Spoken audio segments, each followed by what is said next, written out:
Dios les continúe bendiciendo.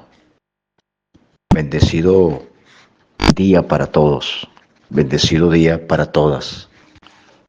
La paz y la gracia y la comunión del Espíritu de Cristo abunde de una manera poderosa, de una manera en abundancia para todas y para todos en este ministerio internacional como lo es Unicristo.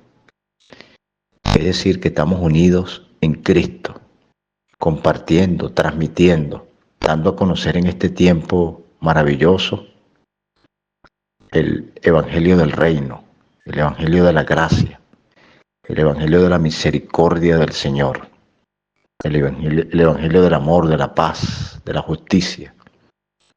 Saludo fortísimo, querido y apreciado pastor Marcelo Parrella, allá en Brasil, ministro y director pues de este canal, de este ministerio internacional Unicristo. Saludo para todos los pastores, predicadores del Evangelio, que estamos allí compartiendo pues la palabra del Señor, el Evangelio de Cristo, unidos allí en este ministerio internacional. Les habla por aquí desde Venezuela su hermano, ministro del Señor Jesucristo, por la gracia del Señor, Nelson Cárdenas. Vamos a compartir allí una palabra acerca de la restauración, desde el punto de vista de las Escrituras, acerca de la restauración. Fíjense que la última etapa de la historia del Antiguo Testamento, que comienza con el edicto de Ciro, el cual permitía el regreso de los cautivos judíos a Palestina, se conoce como el periodo de la restauración. Y enseguida se da una brevísima ojeada histórica de los acontecimientos principales de dicho periodo, desde la vuelta del cautiverio hasta el nacimiento de Cristo, que se puede clasificar de la supremacía persa, la repatriación de los judíos, el imperio de Alejandro Magno, su auge y la desintegración, los reinos de Egipto y Siria, los macabeos, la dominación romana, los asmoneos y Herodes. Es muy importante, pues. La larga noche de ese cautiverio llegó a su término. Babilonia cayó en manos de Ciro, el rey de Persia, quien aproximadamente en el año 536 a.C. publicó la proclama que se encuentra en el libro de Esdras, capítulo 1, del 2 al 4. El primer grupo que dio respuesta a la invitación real fue encabezado por Sebasar, que puso los fundamentos de la casa de Dios, pero no pudo completar la obra por la oposición. Cuando Darío ascendió al trono, nombró a Zorobabel, era gobernador de Judea. Él llevó un contingente pues, de aproximadamente 50,000 expatriados a la provincia y terminó la reconstrucción del templo en el año 516 a.C. Y más tarde, en el reinado de Artajerjes I, dos grupos más desterrados se dirigieron a Jerusalén. Y bueno, el primero capitaneado por Esdras, en el año 458 a.C., el cual dedicó la restauración del culto a Jehová. Y el segundo por Nehemías, en el año 455 a.C., que recibió nombramiento como gobernador de Judea, con permiso para levantar los muros de Jerusalén, en el caso de Esdras, de Nehemías, el caso de Nehemías, de levantar los muros de Jerusalén, lo cual llevó a cabo pese a la recia oposición de los pueblos vecinos. Obedecía este cambio la fortuna de Judea, pero la política de Ciro de permitir que los pueblos cautivos regresaran a su tierra natal para reedificar sus templos y establecer el ritual y solicitar el favor de los dioses.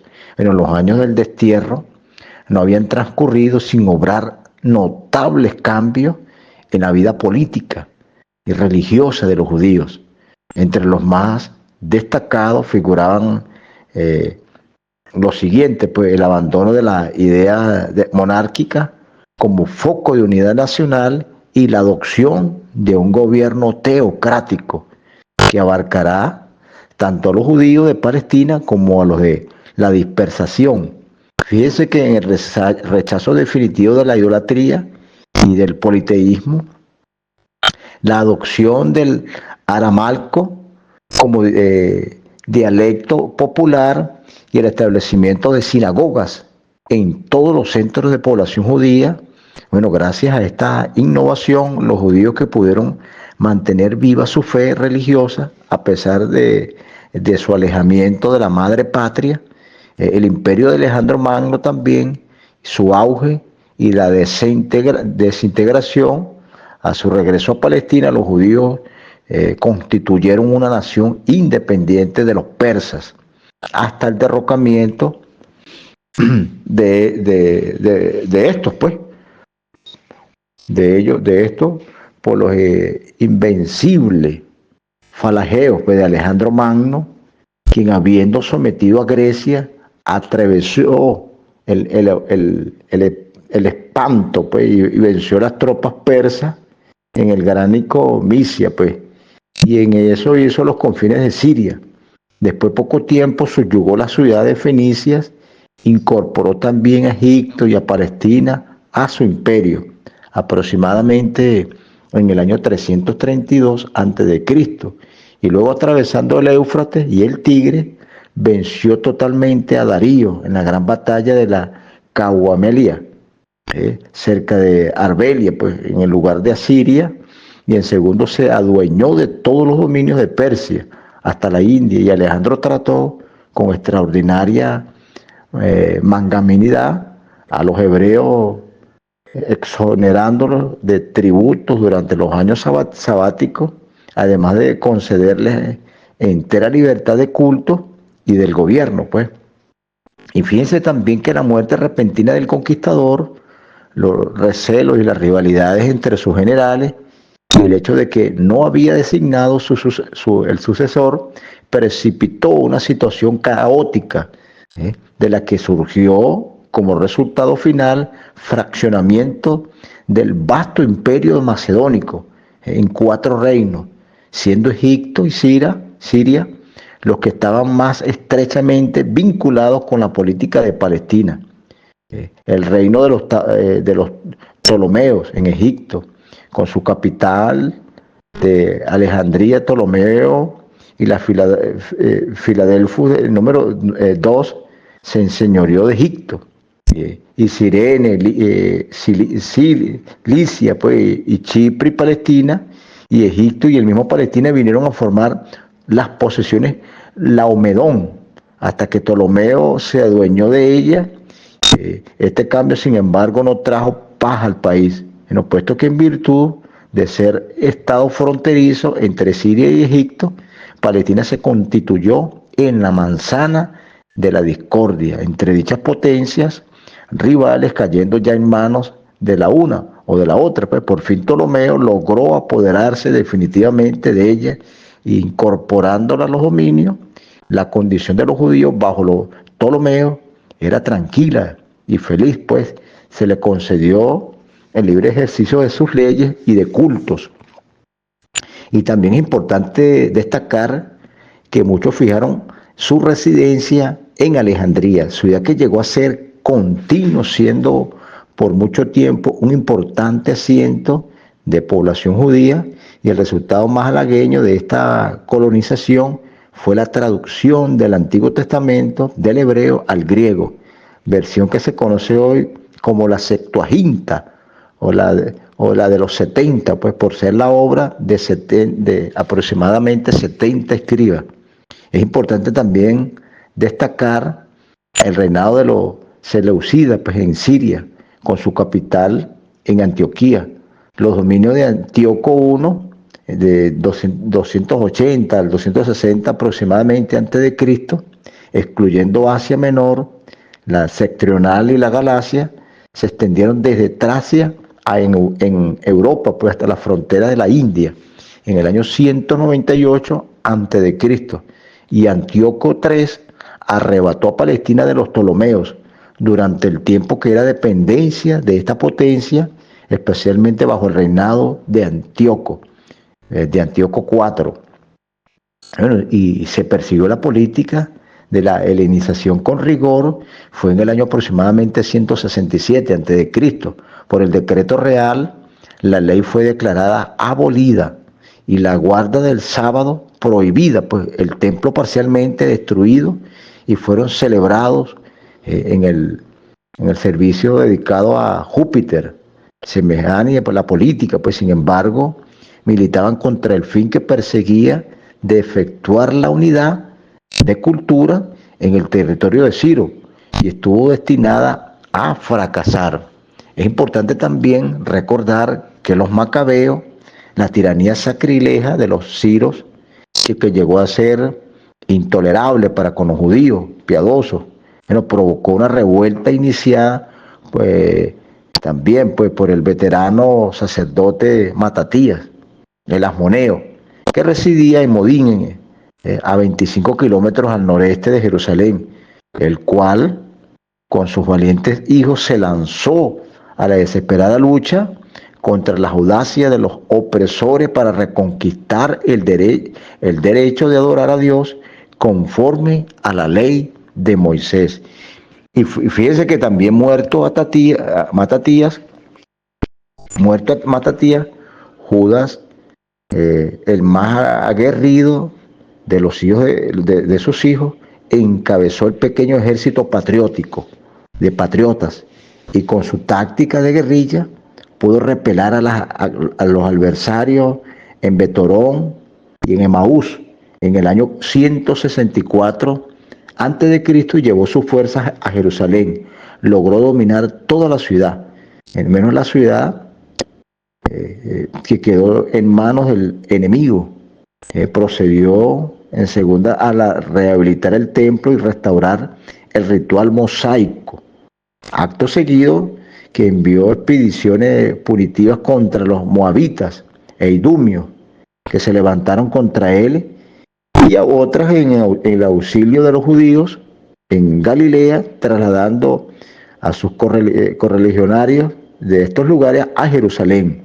Fíjense que también es importante, luego viendo pues informado el rey Ciro de las actividades de un pretendiente al trono, hizo las paces con Judas, hizo las paces con Judas y concedió al mismo tiempo la libertad religiosa a los judíos, pero lejos de estar contentos con esta concepción por el cual se había librado tan cruentas luchas, los caudillos macabeos prosiguieron la campaña a fin de conseguir su independencia política, por la que se vieron nuevamente envueltos en conflicto con los sirios. Judas obtuvo su última victoria en Adasa y poco después, en el año 160 a.C., perdió la vida en el Asa, ambos lugares al sureste de Modín, llamado Modín, peleando contra una fuerza numéricamente superior a la suya, y Jonatán, su hermano, asumió el mando del mermado ejército judío. Sus primeras victorias no se debían tanto a la proeza militar judía como a los disturbios internos siros, los cuales urgían la evacuación de muchas de sus plazas fuertes en Judea. Por consiguiente, Jonatán dirigió con buen éxito varias encaramuzas contra las fuerzas hostiles en Jope y cerca de Azoto. Llegó a dominar a Jerusalén, aunque no pudo formar la ciudadela. En una tentativa para fortalecer su posición política, renovó la alianza hecha en Roma por Judas, la cual de poco de nada le servía para después, en breve tiempo, cayó en manos del enemigo, quien le ultimó en forma traicionera en el año 142 a.C., pero no tardó mucho en que su hermano Simón, considerando como el fundador de la dinastía amonea arrojar a la guarnición de Sira y de Besur al norte de Hebrón y de la fortaleza de Jerusalén, y adquiriera pues la independencia nacional y con ella la paz interna y prosperidad del país. Es importante también destacar la carrera militar de mucha promesa. Fue truncada por su asesinato perpetrado por su yerno cerca de Jericó en el año 134 a.C. Juan Hircano, su hijo menor, se libró de la conspiración y también fue reconocido por el pueblo como el heredero legítimo, tanto en lo civil como en lo tocante al sumo sacerdote, y su ascenso al poder marcó un periodo de expansión territorial asmoneo. También es importante recordar que Hircano se enseñoreó en Medeba, en el este del Jordán, y en la región alrededor de Samaria tomó el templo samaritano, Siquén y Citópolis, además de afirmar su dominio sobre Esdraelón en el reinado de su hijo Aristóbulo I. Galilea incluida bajo el gobierno de los judíos en ese tiempo, llegando sus posesiones al cenit de su extensión territorial en el tiempo de Alejandro Janeo, con la iniciación en ellas de nuevas comarcas al oeste del Jordán y en la llanura marítima. También es importante ver que Palestina, si bien Palestina continuó siendo una dependencia de Siria durante el periodo de Macabeo, gozaba de una autonomía casi total. El mal gobierno y la discordia religiosa que caracterizaron los últimos años de esa época hasta la iniciación del periodo romano se debía también no a la opresión de los siros, sino a la decadencia y perversa ambición de los últimos reyes asmoneos, a los indignos sucesores de los primeros caudillos de aquella dinastía. A pesar de todos los macabeos, prestaron un gran servicio a su patria por más de un siglo, y lograron que la nacionalidad judía no fuese absorbida pues, por Egipto, por un lado, ni pérdida en Siria, por el otro. Pues es importante tomar en cuenta esto. También es importante la dominación romana. Los reyes ammoneos, por lo menos en el caso de Herodes, en el año 63 a.C., el general romano Pompeyo dirigió una expedición contra Judea y redujo el país a una provincia tributaria de Roma. Roma, según la leyenda, fue fundada en el año 753 a.C. por un hombre llamado Rómulo y su hermano Remo. Bueno, al principio era una monarquía, pero debido al mal gobierno del último de sus reyes, se produjo una revolución en el año 510 a.C., que resultó en la fundación una república que duró hasta el año 27 a.C., fecha en que Octavio, sobrino de Julio César, tomó el título de Augusto, venerable, pues concentró a su persona todos los poderes de los funcionarios tradicionales de la República. Desde entonces hasta su fin, Roma fue un imperio que duró aproximadamente 500 años, el imperio de Roma. Bueno, durante el periodo republicano, Roma se adueñó primero de la cuenca occidental del Mediterráneo y después de la cuenca oriental. La expedición de Pompeyo era para completar la subjugación de una última región. No era la política de Roma en esa época imponer por la fuerza republicana de gobierno, y Palestina, por consiguiente, quedaba bajo la administración de sus propios gobernantes, los ammoneos, quienes permanecieron en el poder hasta que Herodes fue designado rey por los conquistadores romanos. También es importante la familia herodiana hizo entrada en su historia judía en el tiempo de Juan Hircano I, hijo del esforzado Simón, quien, habiendo subyugado a los idumeos, los incorporó al Estado judío, forzándoles a guardar la ley mosaica, ya que los idumeos habían venido a ser una parte integrante de Israel. No tardaron en inmiscuirse en la política del país y Antipas, príncipe idumeo, llegó a ser nombrado gobernador de Idumea en el tiempo de Alejandro Janeo, y Antipater su hijo le sucedió en ese cargo.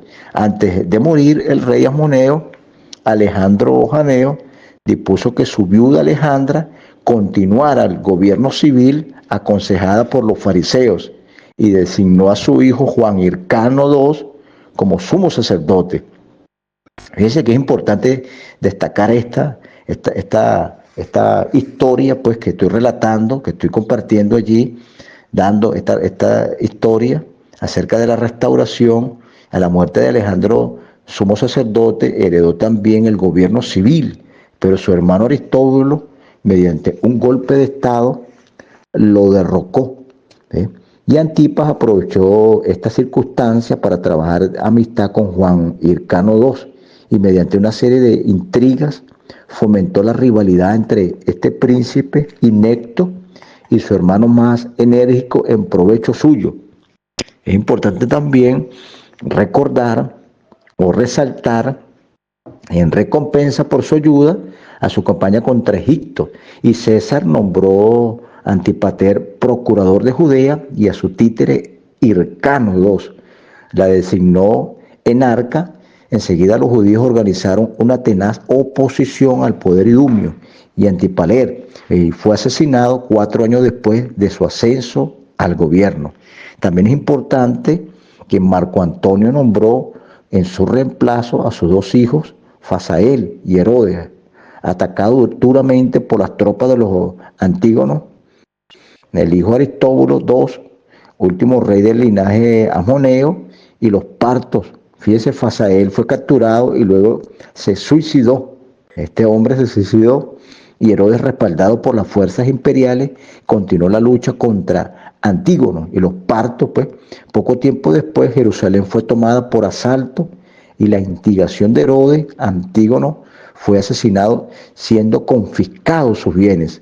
Terminaba esta campaña. Fíjese que Herodes fue coronado rey de Judea como vasallo de Roma por el año 40 aproximadamente, en el año 40 a.C., y ocupó el trono hasta poco después del nacimiento del Salvador. Fue pues en medio del pueblo bajo el yugo de Roma y el gobierno de una inescrupuloso déspota, inescrupuloso déspota idumeo, que profesaba el judaísmo por motivos políticos, que el Mesías hizo su presentación en este mundo, el Mesías. Es importante pues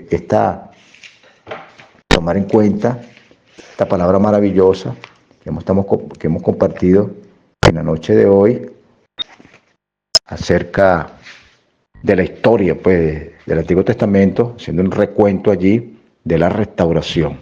Una palabra allí para que podamos meditarla, podamos disfrutar pues de lo que es la historia pues. Y con respecto pues tomé como referencia al Antiguo Testamento, la restauración, los hechos, los acontecimientos que pasaron, valga la redundancia pues, en los siglos anteriores. Bueno, bendiciones de lo alto. Ha sido un placer haber compartido pues en esta noche. Estaremos compartiendo próximamente los temas que seguiré compartiendo, valga la redundancia, con respecto a esta línea que he venido hablando pues, acerca de esta palabra maravillosa. Un abrazo fortísimo para todos, bendecidos y bendecidas, escogidos y escogidas desde antes de la fundación del mundo. Mil bendiciones para todos, un abrazo fortísimo. La paz y la gracia sea para con todos, queridos y apreciados ministros y ministras, amigos y amigas que nos siguen, que nos escuchan, que están allí con nosotros allí. Saludo al pastor Marcelo Parrella. Un abrazo fortísimo, mil bendiciones para todas y para todos de este ministerio internacional como lo es UniCristo. Estamos unidos en Cristo Jesús.